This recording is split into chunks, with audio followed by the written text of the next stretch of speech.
hand bike on.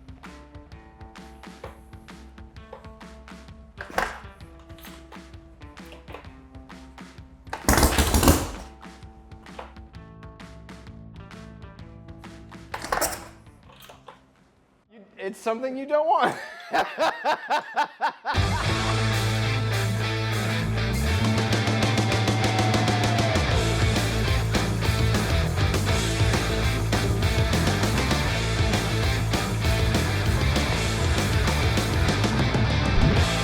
Welcome to another edition of Saturday Sportster.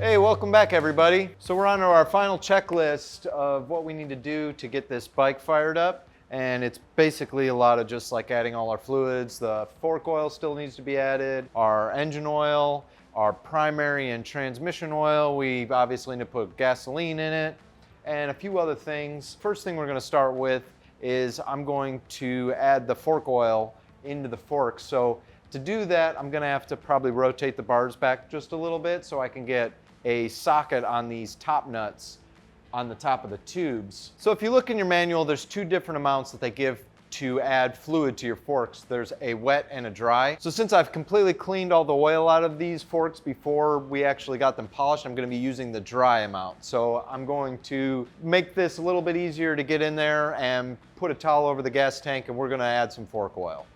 So I got my measuring cup and I'm going to measure out the right amount of fork oil. And since this is a custom bike, this front end isn't actually the right year for this motorcycle. It's a Carburetor front end. It's off of a 73, so we're gonna go off of those specifications. And if you need help identifying your front end, there's a really good listing at Lowbrow for any type of front end identification, which can help you in lots of various ways, whether fitting up a wheel or figuring out your front end for this exact process of adding fork oil. Since it's a 73 and it's dry, we're going to be adding the 6 ounces that the book recommends.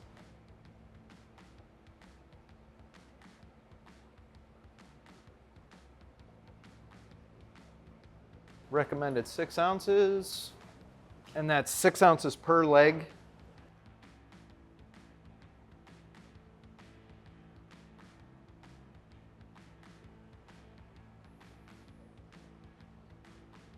.35mm front ends are real easy. You just pour it in. There's no burping and stuff like how the 41mm, they have to have that elaborate system where it drains slow.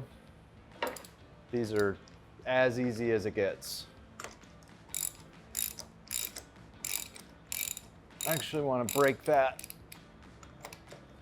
I'm gonna get these just kind of close. I'm gonna break these loose and snug these up because this will be the last time I'm gonna put these together. Let's get we're gonna fill the other side now.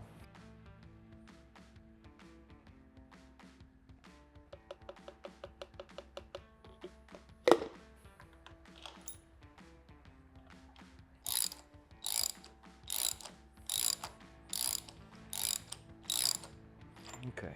So like I said, I'm gonna break these loose just so that they're not pinching these tubes anymore. So when I draw the tubes up into the top tree, they lock on the taper, and then we're actually gonna lock it down on the bottom tree. We don't want any kind of restriction to hold that from locking all the way at the top. So we're just gonna break these loose while we tighten the top.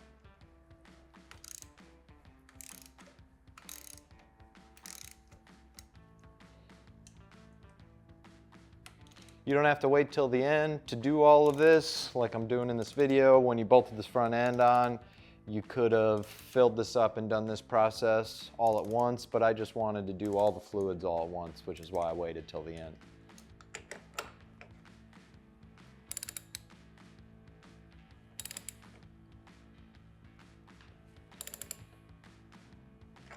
Here's a little mark. Watch that mark while I tighten it up.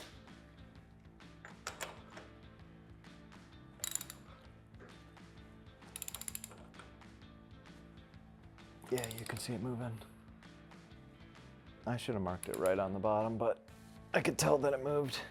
Okay, we're tight at the top, and now I'm just gonna lock these down.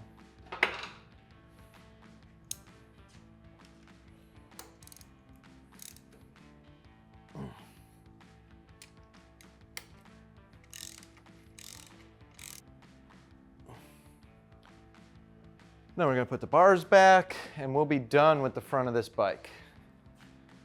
And we're not dripping out of here yet. Yet. It's a Harley, dude.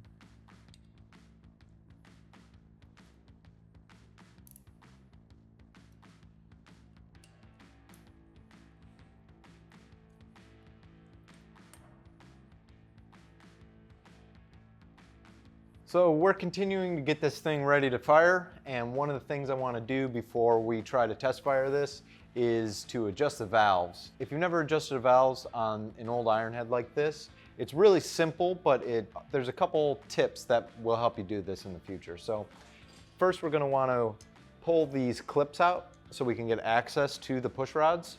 And so you just use a little screwdriver, and we're just going to kind of pop these out. And so this is spring loaded, and so these clips are just like retention clips that hold the push rods into place. The push rods are made up of a couple different pieces that slide together with a spring that locks everything together and holds it tight into your rocker box and your lifter block. We're gonna pop those out of all the spots.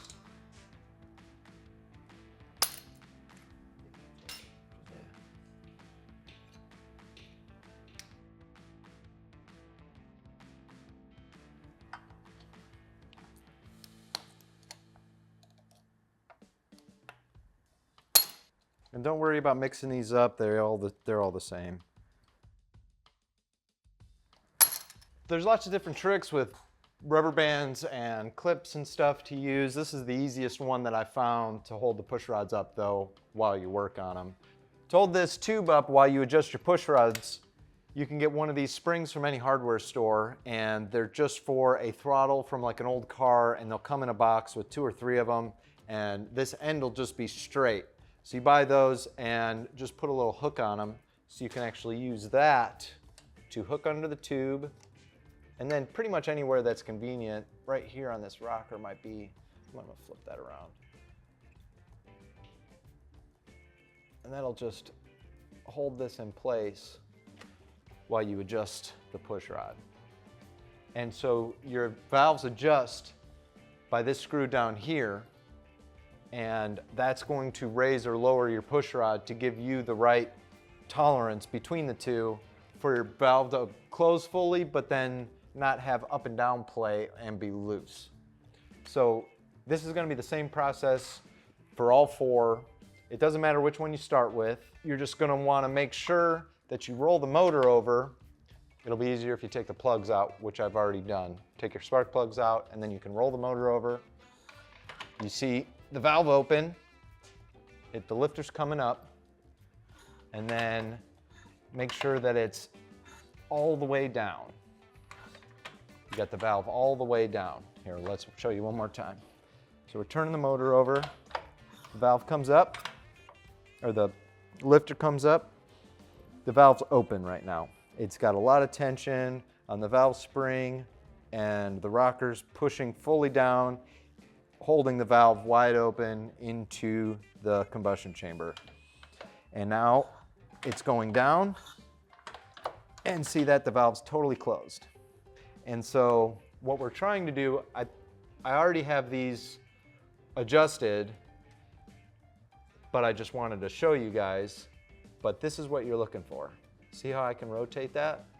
You want this to be able to turn with your fingers, but have no up and down play. And that's what you're adjusting for. And so, let me show you. Okay, so now I can't turn this. I can't turn this at all. So this is going to be holding my valve open just that little bit.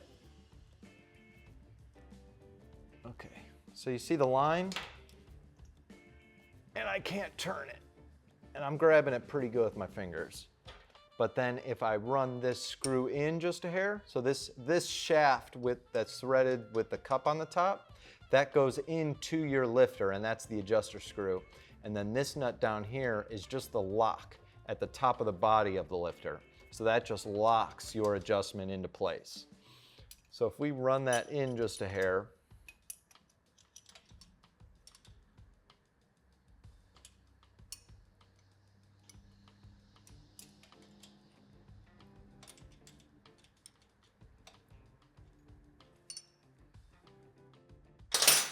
now see I can rotate this real easy, but there's no up and down. I definitely don't want up and down. So you want it as close as possible where you can still rotate this. You can still rotate that, but there's no up and down. So we're just going to run that out a little bit.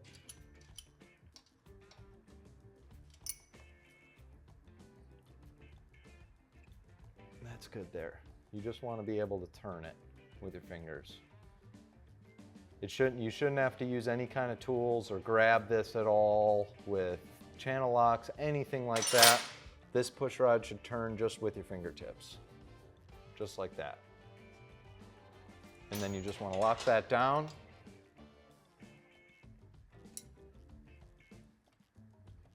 There we go. And then after you have that adjusted to where there's no up and down play and you can turn it with your fingertips, roll that over one time. Go all the way through and make sure you can still do it at the bottom. It was a full rotation and the lifter's now on the smaller side of the cam lobe, so it's fully compressed into the lifter block, and you can rotate it again and you have no up and down play. And then so you do that with all four. You want to get that adjustment right, and then to put these back on, first off, make sure you got your corks in place. So if you need to replace your corks, it's a good measure to soak those in oil before you install them. But if you've had these all apart, one of the things that you're going to want to look for is the pushrod tubes are actually directional. So the one that goes down into the cork in the lifter block is more square. It's more of a 90. And then the top, you can see, has like a flare. So the pushrod tubes are directional, so if you've had those completely out of your bike, make sure that you install them the right way and you don't flip them upside down to where the tapered side is going down. Taper side goes up. But then to reinstall these, you just take your little screwdriver, stick that up into place, and you see how this is spring loaded? You're gonna put that up underneath. You just take a screwdriver and push down the spring-loaded part and slide that into place. And sometimes the cap of the pushrod tube can get caught on a fin or something on the inside, especially on aftermarket stuff. So as you're doing that, you might need to get another screwdriver to just pry it over just that tiny bit to clear the fin from catching on that lip and keeping you from being able to compress a spring to get the retention clip in. It's a little complicated, but that's one of the things that could keep you from not being able to compress this far enough to get that clip into place. It's a little tricky, but you'll figure it out. So now we're going to fill up the oil tank, and for the oil we're using this Pan Am straight 50 weight. I'm going to fill this up, but then after you start the bike you're probably going to have to add it because it's actually going to be circulating through the motor. And so it doesn't have to be topped off. You also want to leave room because you want to make sure that you're going to be able to see oil return when we fire the bike up. I'll probably put like 3 quarts in, and then I'll top it off after the bike's been running. The motor has been ran, and so it's definitely got some oil in it.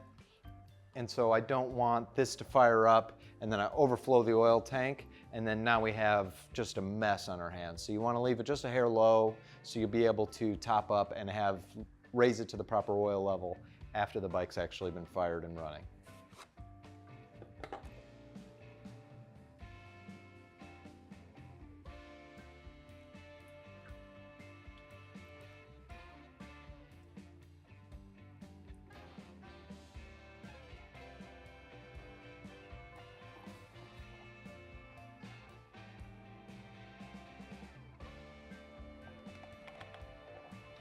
So I actually only put 2 quarts in there. It filled it up pretty good, a little over half.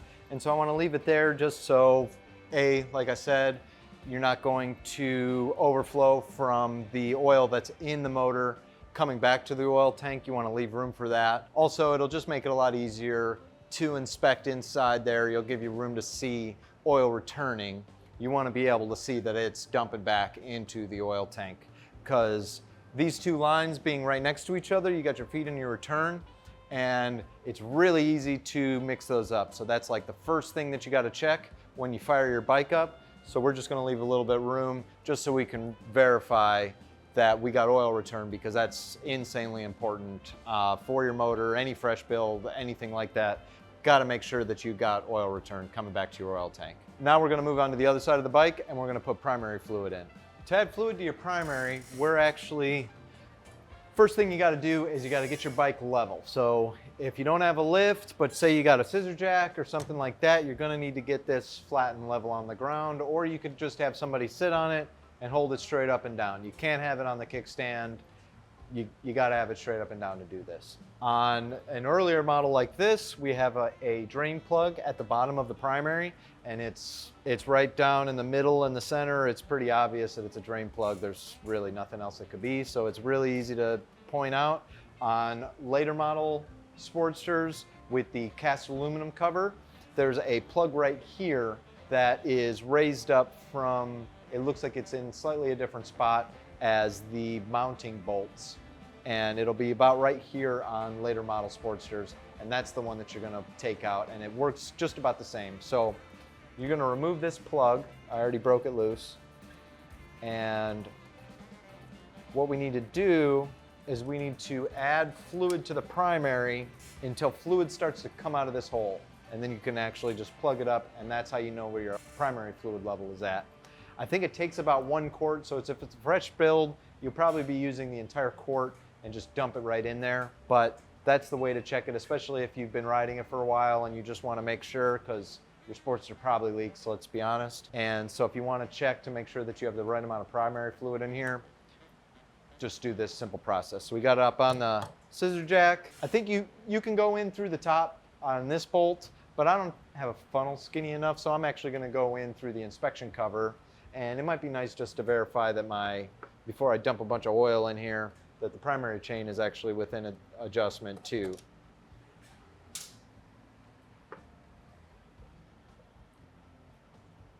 And I got nice slack up and down.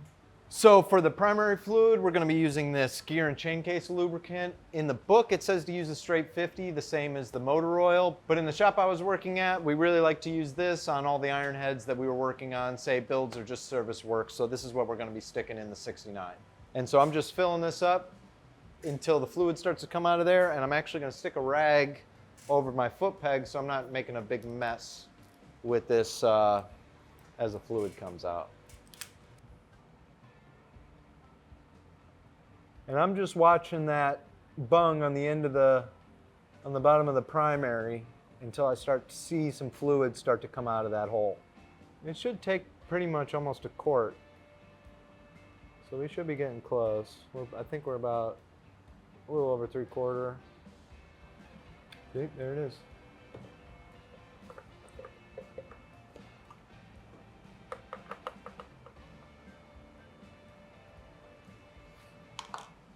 All right, so we got our fluid coming out, and we're just gonna plug this up. And like I said, it was just under a quart.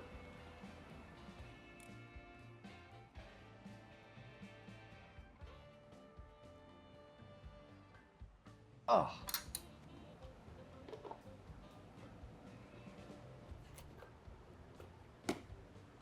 To prep for starting the bike, we want to dial in the settings on the carburetor, because I got this thing used. Well, I got it secondhand, we should say, and I'm not sure where the settings are at, so I just want to have a good baseline for firing this bike up. So we're going to refer to the catalog that would come with a new S&S Super E carburetor to dial in the settings, just to make it easy to start, and so we're close to where we want to be after we get this thing running. So if you get one of these catalogs with the new Super E, you should save it, or all of this information is on the website, and you'll be able to find like the jet settings and stuff like that, where the air mixture screws should be set at, All that kind of information will be on there and ready for you to use, so you don't have to refer back to this video. It says to take your idle mixture screw, and that'll be, so run it in until it gently seats, and we're gonna turn that out 1.5 turns. The idle screw, the idle speed screw, you're gonna do the same thing, gently seat it, and I think it said it was 1 turn, a half a turn from gently seated. So that's actually going to make your idle kind of high. So it'll be pretty easy to start, and then we're gonna turn it down after that. The accelerator pump, I see it says 2 turns out. So you're gonna gently seat that, and then you're gonna pull it 2 turns out. Also in this book or on their website, there's information on how to test for that you have the right jet size. That's really helpful because some of that kind of stuff can be hard to diagnose if you don't have the experience of dealing with this for a long time. If you got one of these books, save it, or you can print off the PDF, but they're really handy to have to help you tune your motorcycle. We're gonna adjust the screws on the carburetor, and then we'll be ready to fire this thing up once we get some gas in it. So we've got our idle mixture screw right here. This is our idle screw. This is the idle speed screw, so this actually holds tension on the butterfly to hold the butterfly open just slightly. Running it in will increase your idle, running it out will decrease your idle. Then over here is your accelerator pump, and this is actually a stop for your accelerator pump. So when you actually hit the gas, this comes up and this hits the screw and stops this from compressing the plunger down to squirt gas into your carburetor. So that being said, if you turn this out, it lets the plunger go down further. If you turn it in, it restricts its travel.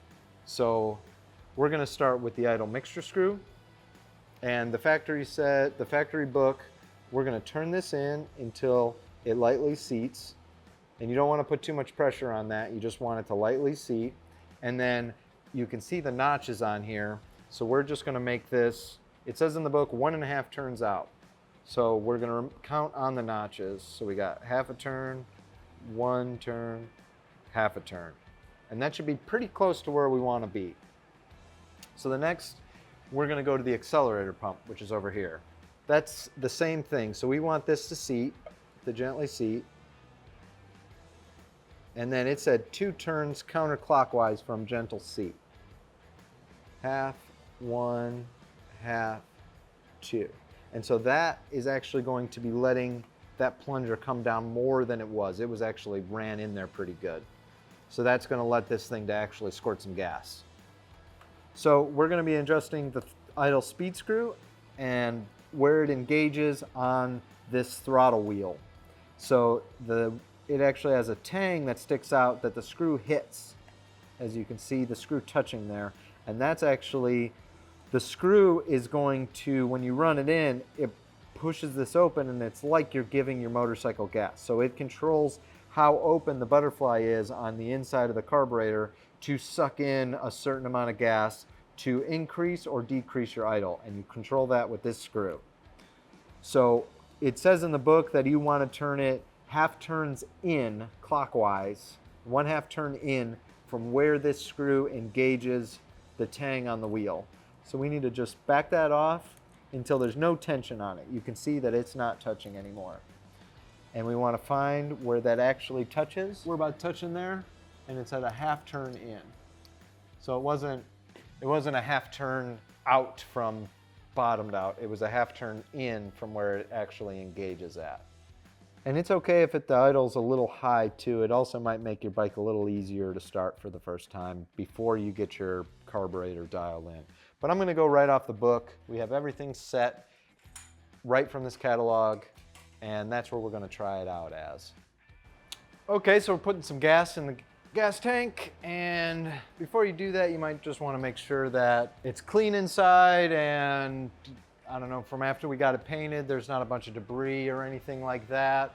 You definitely don't wanna suck that into your carburetor. You could rinse this out, maybe just put in a little bit of gas and dump it out into something you're not gonna use, or lacquer thinner, something like that.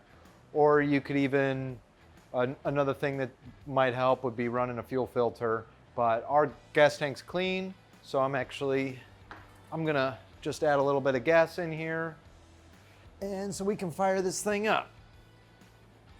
I think I got worried about this leaking a little bit.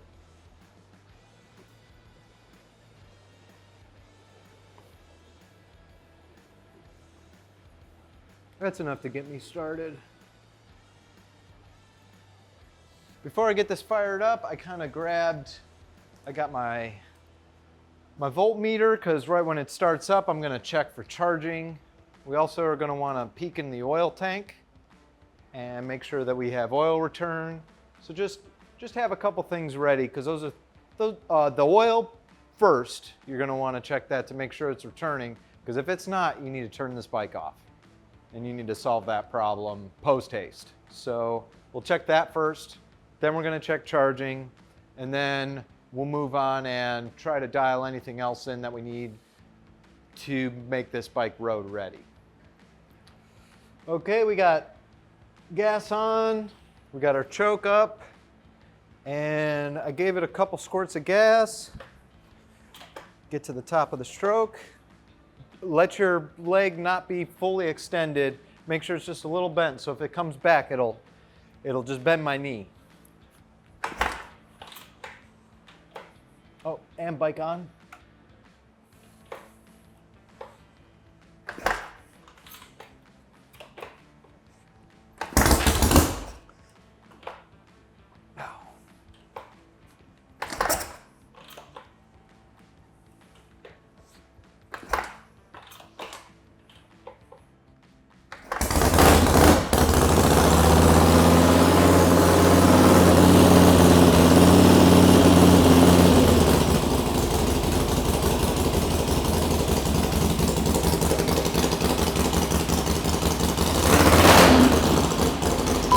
Wow.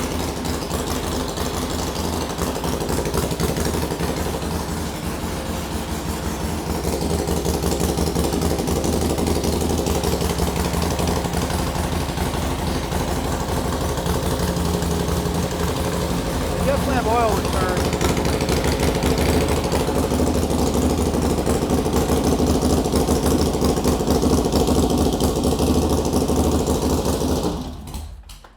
Oops.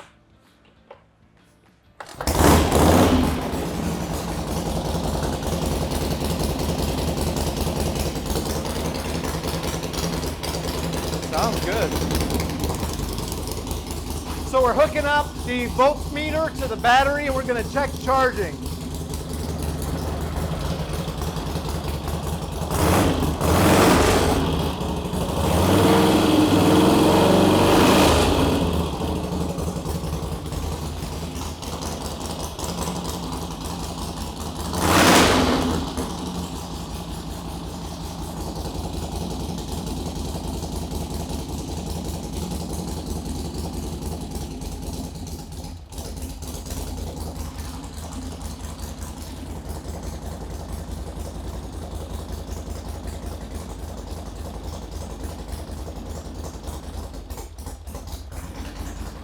You heard how it sputtered. I went too far.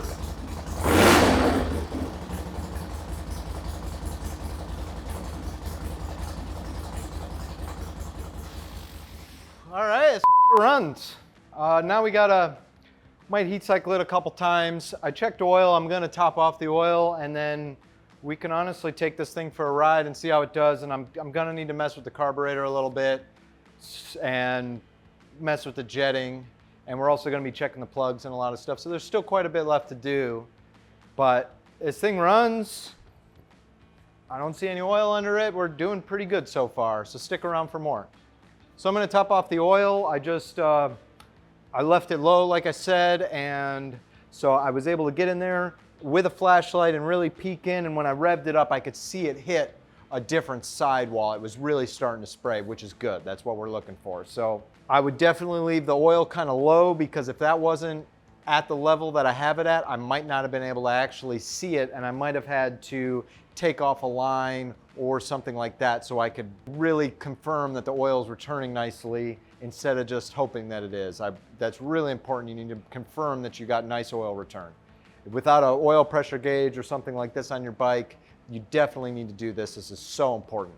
With the oil level low, I was able to verify good oil return, and so we're going to top off the oil tank and seal that up, and that should be good to go. So.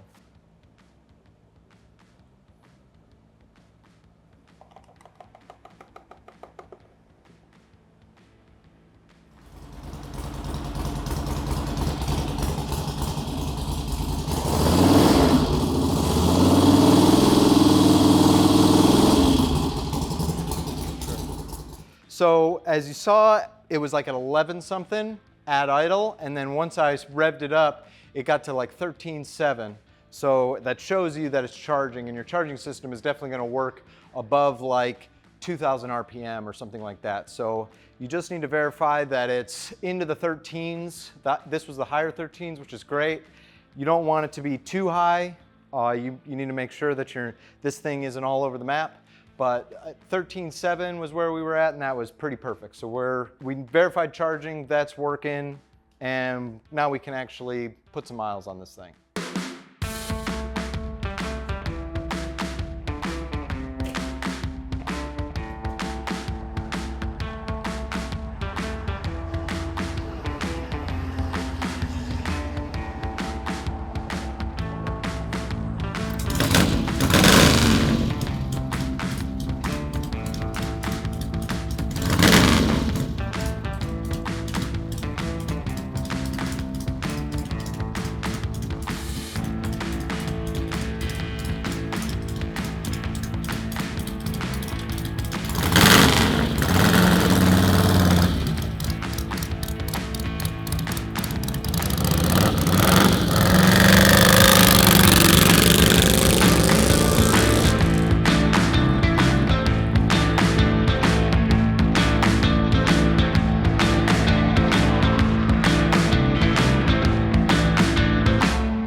we are at the finale of the Saturday Sportster Season 2. And for those of you who've been watching from the beginning, I really appreciate it. And I hope that you've learned some things from this series. If you have any questions or concerns about working on your bike or something specifically that I did here, you can reach us at lowbrowcustoms.com.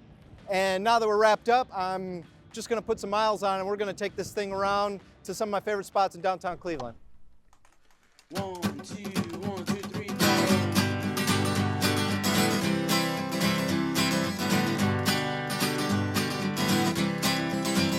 Well, I don't wanna be there if you be that way tonight. You say I'm driving you crazy and all we ever do is fight. Well, I don't want to waste my time, and I don't want to waste your time, and I don't want to waste my precious time anymore.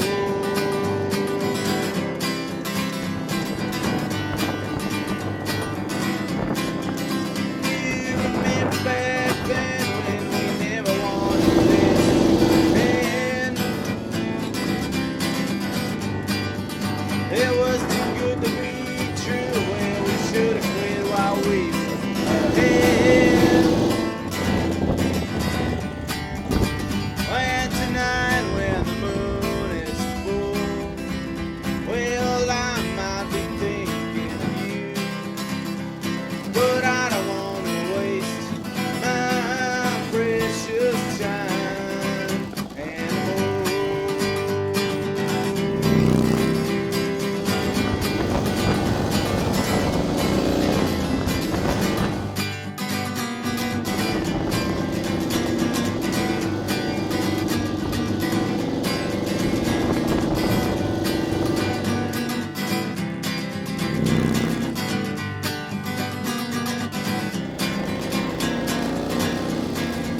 Well, with a pretty face like yours, you make it so hard to say no.